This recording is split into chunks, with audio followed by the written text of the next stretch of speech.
Hello and welcome to another episode from the Real Talk and Revenue podcast.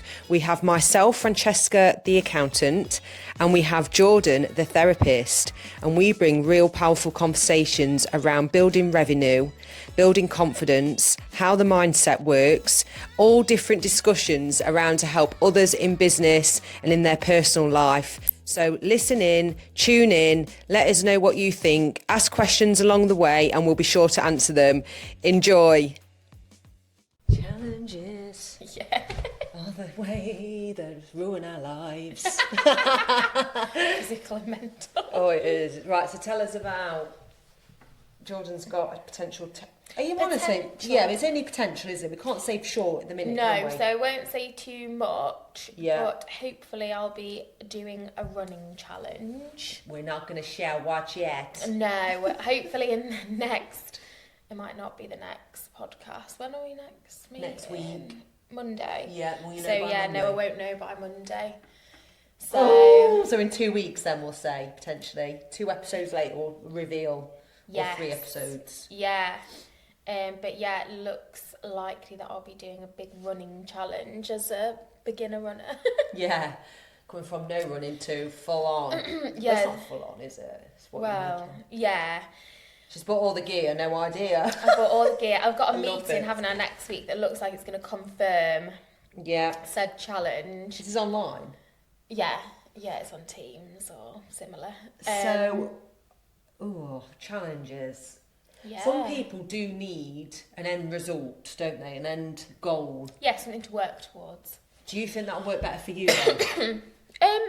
Well, when you say better... Than you're going to do shredding and then it goes, oh, don't want to carry it on. Yeah, well... What was shreddy? You still doing that? What is it? That's there was a challenge. Grace? No, it was just online app, like Who to manages do it? work. It's Grace Beverly's Grace app. Beverly, that's it. That's Yeah. what I'm thinking of. And I just wanted something to start getting back into exercise, basically. Yeah.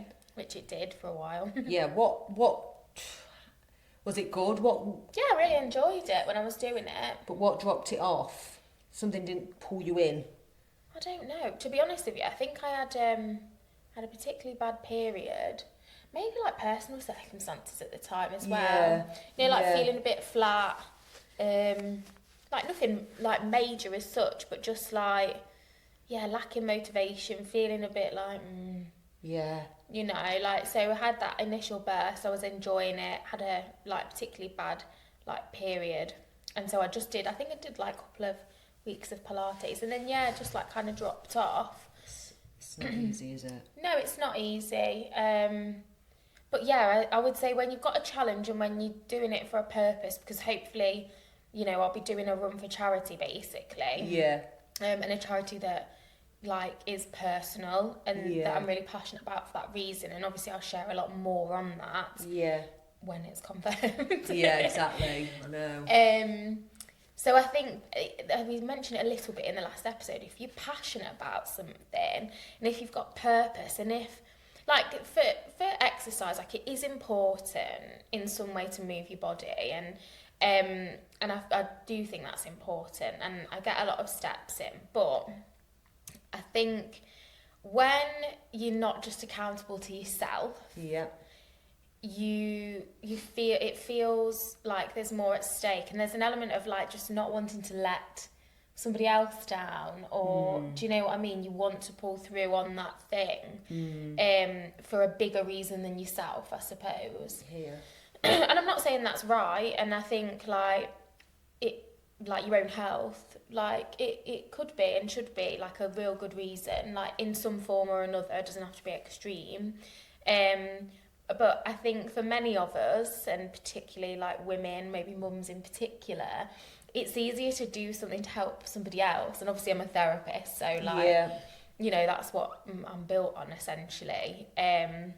Although improving it, practice what you preach. So yeah, to have a challenge, to be training for an end goal, and to be raising awareness and advocating for a really good cause, and raising money for a charity that's going to make a real difference in vulnerable people's lives, that's like really important, I think. And obviously people raise money for charity all the time, but ordinarily you pick a charity that like has impacted your life, don't you? Yeah. So a lot of people, you know, will run for like Macmillan, or, you know, do the sort of like cancer research events and stuff like that, because I think most of us, you know, yourself included, have had personal experience of, you know, having a family member at least have cancer and things like that. So yeah, it's like, I don't know, the first hand experience can drive you as well, can't it? Yeah, it can, 100%. And it is that driving force. And the challenge, the thing, I didn't really start proper challenges until my 30s myself, I don't think. I might have had the odd one in the 20s. Yeah. I always did my fitness though. I don't know what it is, but it's something that builds in me mentally as well. Since 11 years old, I've done some form. I've always acted like I'm some sort of mini athlete. Love it. I don't know why though. And sometimes I think I wasn't. And people used to say to me, like my mum, I remember, oh God, you're super fit. And I'd think, what, for doing a few DVDs? As if I am, sort of thing. Never be good enough. You know, I could run 5k and then go, what, just for running 5k? Yeah. What does super fit even mean? And it's like, even when I was at my fittest doing all the high rocks, I still never thought, well, I'm not as good as that. Next. Yeah, you're always striving. We've said before, haven't we? I saw something on Instagram yesterday, and it was this girl talking about running and how she'd run in her early 20s, but her primary motivation was always to be thin. Yes, for aesthetics. And so she could never stick to it because she wasn't looking after her body. She wasn't fueling right. No, wasn't eating properly. It's exhausting. Yeah, and also just like, therefore her heart wasn't massively in it because it was all for, I just want to be thin. It's exhausting. Yeah, and it's... I hear her. Yeah, so... And then she said, and 10 years later, I actually completed, you know, a half marathon, just because, like, I was enjoying running, because I was fueling my body properly. Like, the primary motivation was not thinness anymore. It was other things, you know, like to complete a challenge, to run for a charity and stuff like that. So I think that's a big thing for women. When your primary or sole motivation is just aesthetics and weight loss, and that can be the case for many people, but it's much harder because if exercise becomes a punishment, negative reinforcement is not, like, and research backs this, negative reinforcement is nowhere near as effective as like positive reinforcement. You know, like hyping yourself up, like getting praise, like there being a reward at the end and feeling good about things, rather than like beating yourself up like you've got to do this, like if you don't, you're pathetic, like you're not working hard enough, like you're too fat, you're too this, like you're too thin, like, you know, whatever, like that's never going to work. And like we know this when it comes to like teaching children. So yeah, nothing feels as good though as getting a hot, like you work out in on a morning on holiday and going down to the buffet for breakfast and earning. I know, and that might be a negative, I don't know, but there's nothing that beats training on holiday and fueling well. And I used to like be strict, and you know, I've been there where it's for aesthetics. I've done the bodybuilding, mini session bodybuilding, thinking I'm going to go on the stage and do bodybuilding. Obviously I didn't. Then I was like, right, you know, moved into high rocks. In order to do high rocks, I had to be stronger. In order to get stronger, I had to feel better. Yeah. So uncomfortable putting weight on. We speak about it a lot on the high rocks workouts YouTube a couple of years ago, where I shared about my eating disorder and how high rocks has helped me shape. I thought I was better when I met Steve 7 years ago. It was still lingering. It lingers. It still lingers now. It does, and I think that is often the case, isn't it, for people with eating disorders? Like, it doesn't just disappear. It lingers, and certain triggers still exist, but actually the response is different.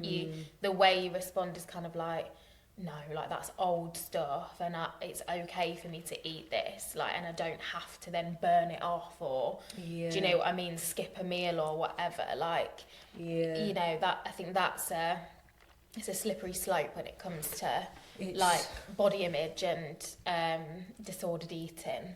And I'm a big believer, even though you'll feel uncomfortable, in setting yourself challenges. Like for you, Jordan, it will, honestly, if you stick with it and the output of it, it will just breed into all aspects of your life. 100%. Like, I know that, and I think we were talking about this, weren't we, that when you set yourself a challenge in your personal life or in your professional life, it benefits all areas. Like, you end up showing up better in all areas, because especially when it's, you know, embedded in like exercise or movement, because there are so many benefits of, you know, movement in many ways. You end up feeling, you know, lighter, you've got more clarity, like more creative. Why do people drop off? This is what, like, you've done There's it, my so friend Dev's many. done it, and I know they do it. Yeah. And it's the bit I can't get my head around, It's because I'm so passionate about It's it. more common than not. It's so much more common. Yeah, I didn't it's realise. more common than not. Weird. And again, I think it's around value. It's around like culturally how we tend to live nowadays as well. Yeah. Like, we do live very like sedentary lifestyles. God, And there's a comfort crisis. Like, we don't have to feel uncomfortable anymore if we don't want to, and it's easy not to put yourself in situations where you feel uncomfortable. It's horrible though, that uncomfortable feeling. It is. And like, you know, with running, yeah, you get to a point where you're like, this is hell. Yeah, I've done it. I do it all the time. But if you just push past that, you have moments of like euphoria. This is brilliant. And again, like, it's a values thing, isn't it? And for so many people, like, health isn't really a priority, because I think as well, like, we assume that we'll just have health if you've got it and you haven't experienced like a loss of health for some reason, or, you know, it's kind of like you just go on until you haven't got it, and you can't run or you can't do anything or whatever, and then you're like, oh, I wish I'd have looked after myself. So I think there's a lot goes into it. Like, have you got, you know, positive role models? Like, yeah, there's so much, I think, around like exercise. And again, I think like, you know, like the push for exercise to only be to lose weight and for aesthetic purposes only, and especially for women, like, you exercise so that you're thin, and if you're not losing weight, like, you're not worthy, like, you know, very sort of like 90s noughties, wasn't it, vibes. And that, again, like, that's off-putting. Like, we're serving up exercise as if it is some kind of punishment, and it's not. It's just part of like looking after a human body. So true. And it doesn't have to be like this. You don't have to go for a run. You don't have to do high rocks. No. You don't have to go in the gym if you don't want to. Like, I get to do you it. can do so many different things. Do you know what I mean? You could do swimming, dancing, like, do a team sport. But at the same time, to really challenge yourself, you've got to do stuff that's leaving you uncomfortable, I think, because then you'll realise that you can do hard things. So, for example, my advice is, once you can start pushing past on the days you don't feel like it, then you've done that a few times. You can't just do it once, you've got to do it a few times. So, for example, I said, me and Steve had a conversation. I can't remember who said, oh, I woke up and I couldn't be bothered to go to the gym and change my mind. As soon as you give yourself permission not to go, your body goes, well, I've got that decision. And you're more likely not to go. And that's what happens. So, for example, I remember 8 years ago, I showed up at the gym after a really tough breakup. I was due to get married like 4 weeks, and I had a massive breakup, blah, blah, blah. I had 2 days of like mulling it over and all this, that, and I showed up at the gym that morning, and I was almost embarrassed to go because I didn't want the questions and comments. But they were like, oh, well, you know, you're in the gym. Like, they were like proud of me. But I showed up because, one, I just felt like it was so good for me mentally. And two, why would I let someone else dictate that I need to be indoors, for example? Like, I'd hide away for embarrassment. Because I was embarrassed. Trust me, I was very embarrassed. But I still showed up for the gym. Like, when my son was poorly, I remember hiring a PT, and I felt very judged that I was going to the gym. Guilty. They were thinking, oh, your son's ill. You should be there 24/7. What happened was having a PT that pushed me, that I was so nervous about going and being judged by him. Because I've trained for years, but I'd never trained weights. And this is me feeding back to anyone for advice, is to say, invest, temporary. You'll improve on that, because that, for you, for example, you will have to do some weights and core strength for all your running. There's me saying you need to. You don't, actually. It would be very helpful, and I'm aware of that. But what happened was, at the end of the 12-week sessions with him, I then embraced going in the gym on my own. That was another step forward. Yeah. And then I started to look like an athlete rather than feeling like one. I looked it because I had muscles building. And yeah, it's really interesting because you'll be going through some of the challenges mentally that I had where you dread a session. We need a few of them, please. That is normal. Don't think that anyone on the fitness models and all this, that, the other... Just get up and love it every day. Like they don't. Like somebody said to me recently, I can't remember what it was. I wish I was one of those person that just loved eating salad all the time. And like those people don't exist. Like sometimes we enjoy salad and sometimes we want chips, like as human beings or whatever it is. But you choose based on your goals, sometimes just based on how you feel. Like for women, sometimes based on where you're at in your cycle, like whatever, to support whatever you're doing. I was going to say something though, in relation to what you were saying. What I was going to pick up on, and it is a little bit of a side quest, was that sense of like feeling judged when you were paying for a PT when your son was unwell. Oh, it was horrible. Now, mothers are so judged. There is, so men have to do very little in order to be considered a good dad. Women, controversial, maybe call me out because it is just fact. Keep going. Women are judged for doing anything. Night away from the kids, is it? You've had time to grow a business, have you? Going out with the girls. Good for you. Going out with the girls. Going out with the girls, are you? Oh, how's your husband feel about that? For men, like for example, right, in that situation, if a man showed up in the gym when his son was ill, good for him, stress relief, looking after himself through a difficult time. Woman, why is she not by his bedside 24/7? Do you know what I mean? Like, it is shocking. Yeah, it is. Shocking. But we're socialised to feel that shame as well. I felt it really bad. Do you know what I mean? So that's what I'm picking up on, because it's not right. It's misplaced. Because just because you're in the gym, it doesn't mean you're not showing up for your son. It's helping you manage stress and cope to then show up my best and have some more resilience and capacity. I'm so passionate about this. I was definitely judged, commented. Yeah. Doing high rocks. You're not there for the kids. All you care about is the gym. It's people selfish. People can be really vile as well. You know what? I know even people that were close to me. Yeah, slagging you off behind your back. I'm like this. I'm like, bring them on. Because I had to push through that as well, that uncertainty. Am I doing the right thing? The right thing. Are the kids going to judge me when they're older? Are they going to hate me? I think I've talked about this before, but I actually believed that they were going to run away to their dads or whatever, and what's happened is they hardly see the dads with me. I'm their home, whether I'm at the gym, on the sofa, they know where I am. They know I'm living my best life at what suits me, but I also know I'm bringing what I can to the table for them too, with the tools I've got and all this. Challenges as a woman, I don't know, and as a man, I hate just trying to limit it on women. You know what I'm like? I like to think from a man's perspective. It's still as hard for a man to have challenges. Oh yeah, but they often just look a bit different in many ways, don't they? There are similarities, but they can look different, can't they? But I know what you mean. You don't want to always be like women this, women that, but... And also, like, you know, when you said to me that you've got a really good support network in your neighbours and things... You can lean on that a bit more. Like you said, I found it uncomfortable to ask for help, and I used to be like that. I don't think I had neighbours at all. Ugh, maybe I did, I can't remember. Let's say I may have had some support here and there.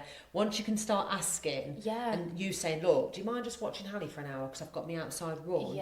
On the days you have her, I know you're thinking, well, that's my time. It's that, and I hear you saying it, and I'm thinking, I get why you think like that, but that's so not necessarily the case. No. It's like, it's important, isn't it, as well, to model rest and model like making time for the things that are important to you, for making time to look after yourself, and like you say, if it's an hour here or there, It's going to be okay. And I will be doing it. I'm already lining people up to be like, can you just pop in for an hour? Yeah. Or can I drop Hallie off for an hour? But or she's whatever. got, didn't you say your next door neighbour's got like a kid that she plays with or something? Yeah, next door, but one, they've been like so helpful and supportive, like so lucky. The family you and never equally, chose. and equally, like I'm more than willing to be supportive back as well. Yeah, like not like it's like an eye for an eye or anything. Do you know what I mean? It's not like you have to return favours, but I'm more than happy to also help out where I can. So you kind of like building your own village. Yeah. Not saying I don't have it in family members, but I don't have it in the traditional sense, and people aren't on the doorstep. Exactly. So yeah, like building that network is really valuable and helpful when you're trying to create your goals. But also yesterday I followed this woman. All this stuff's obviously popping up on my algorithm. On Instagram? Yeah, Instagram and Facebook, and I can't remember her name. But she runs half marathons with her daughter in the pram. Oh, I love that. And I just think that's amazing, because she was a single mum, or is a single mum, I'm not sure if she still is. She was like, it's the only way I was going to get out. And why are you not sharing? You know, I hear you following all these people that inspire you could do all that yourself. Well, yeah, I know. You'd be so good online if you just let yourself go for it. I know, but I don't know where to start. You know what I'm like. I know how it is, right? I'd spend a year to 2 years completely always showing up online. Yeah. Just giving it a go. It doesn't really matter. It's quite stressful. I feel too chaotic. I think you must know I am too. I know, but I think there's something as well about like being chaotic on my therapy account, where actually in therapy I'm more of the therapist and a calming presence. Like I'm not perfect, and I still show up like and bring I know what you're saying. myself. But I don't know. I hear you on that. Actually. I'm not sure how it'd be received, or like, do you know what I mean? It's a funny one. Well, until you lose every single client because you showed up that you're going to do a run or whatever with Hallie, or you're doing your washing and you fucked off that day, and you start losing people, then we'll have another conversation. Yeah. But what will happen is, and I need this lesson myself, because I've gone a bit quiet in my own right in different ways of sharing, like the marketing business, this, that, the other. Yeah. Case of that fear of like, oh, well, an accountant doing that. And it's a bit like a therapist. It's all meant to be professional and like 100%. And it is that like misconception that you're not human first, which we talk about all the time. Like so many therapists, you know, struggle with their own mental health, like me included at different points in my life. And it's normal. like you show up and talk about it. So yeah, if your nature is a bit chaotic. Well, it's like being on podcasts for me and sharing that I have fears now. I've got the money to do other things, right? Yeah. And then afterwards you second guess it and think, well, I need to show up as looking like I've got it all together all the time. Yeah, my money mindset's impeccable because I work with money.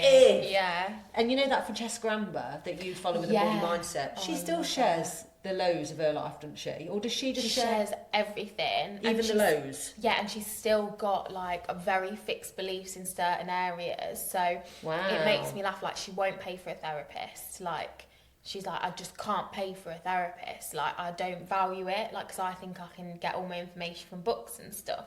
And I love that she like is just sharing openly. And she's like, I still shop in Primark and H&M and stuff. I've got a banged up car. And she's like, not because I can't afford to shop elsewhere, because I don't value those things. Like, they're not important to me. And then she's like, I value property. I value being mortgage free. I value, you know, like holidays, like with my family and this and that. Yeah. And I love that she's like, yeah, I can afford a new car, but I don't want one. Like, that's not where I want to invest my money. And she's very open about it. And she's like, she'll always say, like, rightly or wrongly, like, I feel like this, or I won't do that, and I will do this. And for other people it's different, but I just I love it. What you need to think about is like share your values, and it's okay. You won't get followers for they don't value it either. You want the people that value it, and you'll get that. You just want aligned people. I think you're still thinking like I do at times about past people. We're thinking about future people. You want to get rid of all the shine. And it's not just that, right? I've still got it, and I know it's a misconception in my head that it's like it's another thing on the to-do list. Like, I've got to make a video and this and that. But you Should don't come if naturally. you just chat and put it on. Yeah. But I'm thinking about, I need to edit it and put a caption on, blah, blah, blah. Yeah. And then I think, can't be asked, haven't got time. No. That's it. Do you know what I'm... Yeah. We'll talk about that in our next week. I've got to remember this. Yeah, we need to write it down. About not showing up perfectly. Yeah. An episode on that. I know it works when you just remove that fear, 100%. Yeah. So if you're up for the challenge of showing up not perfectly, tune in next week. Yeah. Bye. Bye.